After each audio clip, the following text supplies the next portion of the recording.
Halo teman-teman semua, balik lagi di video selanjutnya pembahasan skill, structure, and expression ya teman-teman. Nah, untuk yang video kali ini kita akan bahas tentang yang skill yang ke-14. Nah, kalau kemarin kita nge-reduce apa namanya di kelas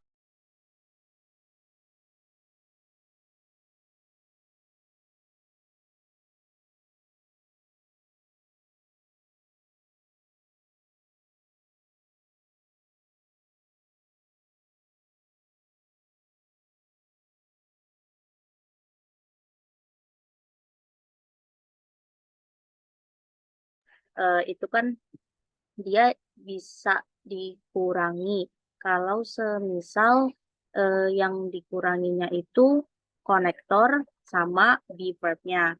Nah, itu bisa dikurangi kalau semisal konektornya itu termasuk menjadi subjeknya klausa tersebut, gitu ya. Misalnya the glass which which is on the table gitu ya. Nah, which is itu bisa kita kurangi gitu ya. Karena which-nya ini, konektornya ini itu jadi bagian dari si adjective-nya clause. Dan juga kalau semisal dia nggak pakai be verb, maka verb-nya yang lainnya itu kita jadikan verb ing gitu ya. Gitu. Nah, untuk yang adverb of clauses ini agak berbeda ya cara nge-reduce-nya. Kalau yang adjective clause itu yang di-reduce to connector sama verb-nya, kalau yang adverb of clause itu yang di-reduce adalah subject sama verb-nya. Subject sama verb dari klausa tersebut. Jadi yang kita tinggalkan adalah si konektornya. Oke, kalau misalnya teman-teman bingung antara kapan kita harus hapus konektornya atau enggak. Jadi konektornya adverb of clause sama konektornya si adjective itu kan pasti agak-agak berbeda ya. Mungkin ada yang sama, tapi biasanya kalau adverb of clause itu agak lebih kompleks ya. Ininya agak lebih banyak konektornya. Iya, kalau adjective clause itu apa sih namanya terbatasi cuma di which, that, sama satu lagi apa ya? Which, that, sama who ya, which, that, who, atau whom kayak gitu ya. Jadi untuk orang, benda, sama sekaligus yang bisa untuk orang sama benda gitu. Kalau adverb of clause itu dia konektornya lebih luas selain daripada tiga itu kayak although, though kayak gitu ya. Terus whether, when, question word dan lain sebagainya kayak gitu. Dan cara terakhir agar kalau kita masih bingung gitu ya, mau nggak mau kita juga harus artiin gitu.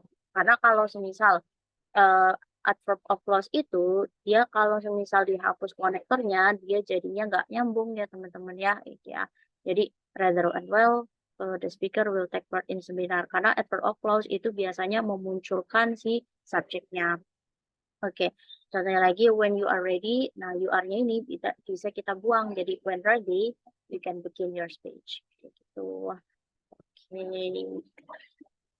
kita coba langsung ke bawah ya. Nah, tapi ada beberapa kasus yang sama juga ya. Jadi kalau semisal, kalau ini kan, kalimatnya itu pakai be verb ya, pakai is sama are. Kalau semisalnya dia adverb of clause-nya itu dia pakai, nggak pakai be verb, pakai verb yang lain gitu ya, selainnya to be, misalnya di sini ada feels, maka sama kayak adjective clause, dia tetap dibuang, nah verb-nya itu kita jadikan verb ing, kayak gitu. Kalau semisal aktif, kalau semisal dia pasif berarti dijadikan verb 3, tuh. Terus, nah bisa dilihat di sini langsung ya teman-teman ya, with a be verb in the adverb clause ya. Jadi yang kalau semisal verbnya itu bentuknya be, to be, alias are, was were, will be ya. Ini berarti yang dihapus itu subject sama be-nya. Tapi kalau semisal dia verbnya selain be, biasa verb biasanya kayak gitu. Nah, maka yang dihapus itu subject sama verbnya diganti jadi verb in kayak gitu. Oke, nah ini kalau semisal reduce in active, ini reduce in passive. Kayak gitu. Biasanya pakai konektor yang begini-begini ya. Hmm. Oke, terus wait a minute. Nah, kita coba lihat di latihan soalnya ya teman-teman. Silahkan di screenshot atau download file yang ada di bawah. Kita langsung bahas ya. Number 3. The ointment can be applied where needed. Oke, the ointment subject can be applied verb ya. where connector. Oke, konektornya ada, jadi pasti benar needed. Nah, ini berarti yang bentuknya pasif ya, teman-teman ya. Kenapa dia nggak verb ing, dia verb 3? Ya, karena dia pasif, di mana dia dibutuhkan, kayak gitu. Jadi ini adalah correct. Tom. Tom began to look for a job after completing his master's degree in engineering. Tom, subject, began, verb ya. After. Nah, ini konektornya completing. Nah, menyelesaikan. Siapa yang menyelesaikan? Ya si Tom gitu. Jadi kita harus tahu nih isi adverbnya itu dia menerangkan siapa kayak gitu ya. Kalau di sini kalau yang kita balik ke nomor 3. Kalau di sini where needed yang dibutuhkan siapa yaitu si ointmentnya ini gitu ya. Nggak mungkin dia where needing, nggak mungkin karena kan ointment kan dibutuhkan bukan membutuhkan. Iya. Kalau di sini karena dia orang otomatis dia yang membutuhkan membutuhkan tuh maksudnya bukan membutuhkan, berarti dia yang gitu ya, menyelesaikan. Siapa yang menyelesaikan yaitu si Tomnya ini. Ini juga bisa jadi cara untuk teman-teman bisa tahu apakah dia pakai verb ing atau verb 3 gitu. Apakah dia pasif atau dia aktif. Cari yang diterangi itu siapa kayak gitu, subjeknya apa. Oke, ini verb ing. Jadi ini juga benar. Oke. Terus number 5, although not selecting for the team, he attends all the games as a fan. Nah, di sini lagi teman-teman, ini ada konektor ya. Oke, dari sini kita pakainya verb ing kalau di soal verb ing. Nah, kita lihat nih, dia apakah verb ing atau verb 3.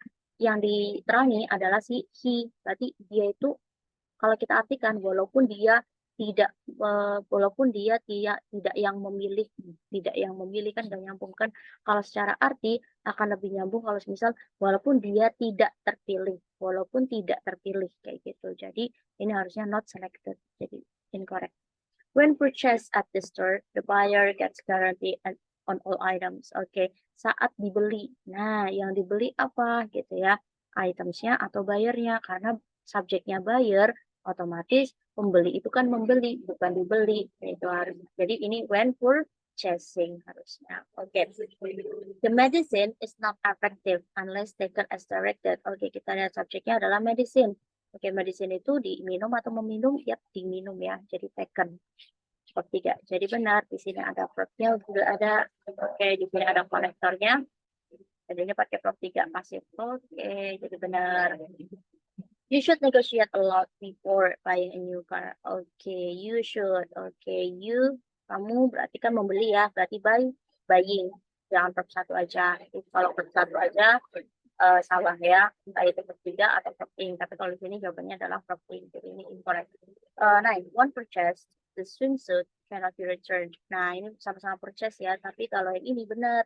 Karena subjeknya adalah swimsuit, baju renang. Baju renang itu membeli atau dibeli? Pasti dibeli, berarti pakainya purchase. Kayak gitu, pakainya verb 3. Oke. Jadi cannot be returned. Correct ya. Then, though located near the coast, the town doesn't get much of an ocean breeze. Tuh, di konektornya ada located. Oke. Ini kita pakai verb 3 nih. Kalau kita isi it is located ya. Siapa yang located? The town. Oke. Berarti the town itu kan pasti berlokasi ya atau bukan mengalokasikan. Jadi ini adalah benar gitu aja teman-teman. Jadi caranya untuk yang omit adverb of clause ini sebenarnya akan lebih gampang lagi kalau teman-teman tahu artinya apa namanya, apalagi kalau teman-teman bisa tahu subjek utamanya itu yang mana. Jadi teman-teman bisa nyocok-nyocokin apakah dia apa namanya, apakah dia pasif atau aktif, itu yang pertama. Terus yang kedua adalah jangan terkecoh untuk melihat satu hal saja, kalau bisa untuk masalah adverb omit-omit ini harus dibaca sampai akhir ini ya, sampai soalnya sampai terakhir, karena bisa jadi itunya benar tapi mungkin belakangnya verb utamanya nggak ada atau subjeknya kurang dan lain sebagainya. Kayak gitu. Gitu aja teman-teman. See you in the next video. Bye bye. Jangan lupa subscribe.